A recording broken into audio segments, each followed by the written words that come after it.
One day, in the quiet countryside of Scotland, a young boy was playing near a swamp when he suddenly lost his footing and fell into the thick, muddy water.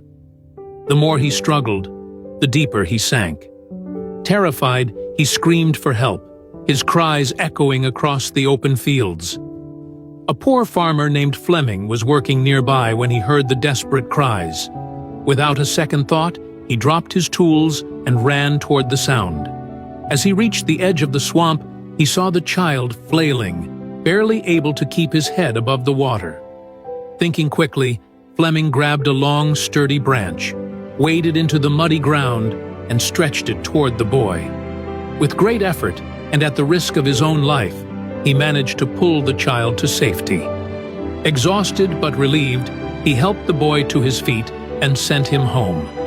The next day, a luxurious car stopped in front of Fleming's modest hut. A wealthy man stepped out, approached the farmer and said, "I am the father of the child you saved yesterday.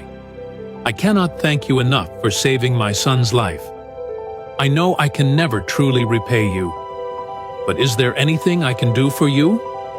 The farmer, touched by the man's gratitude, replied, "I appreciate your kindness, but I cannot accept money for something I did out of humanity."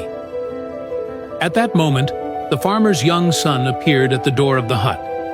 Seeing the boy and noticing the humble conditions in which the farmer lived, the wealthy man had an idea. He said, "If you won't accept money, then let me offer something else.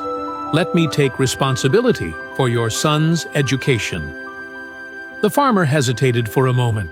Sending his son to a prestigious institution was beyond his wildest dreams, but realizing the incredible opportunity before him, he nodded in agreement. Thanks to the sponsorship, young Alexander Fleming was admitted to the finest schools, where he excelled in his studies.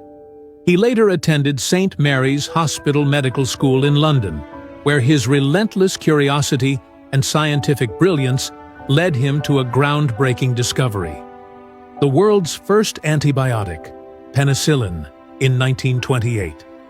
This miraculous drug would go on to save millions of lives.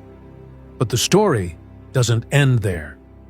Years later, during World War II, the wealthy man's son fell seriously ill with pneumonia. His condition was critical, and his survival seemed uncertain. He was treated with penicillin, the very drug discovered by none other than Sir Alexander Fleming.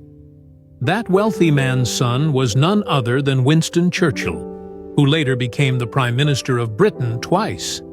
This story is a powerful reminder that kindness has a way of coming full circle. A selfless act, done without expectation of reward, can return in ways one could never imagine. Do good for others, not for recognition, but because it is the right thing to do. One day that kindness may find its way back to you in the most extraordinary way.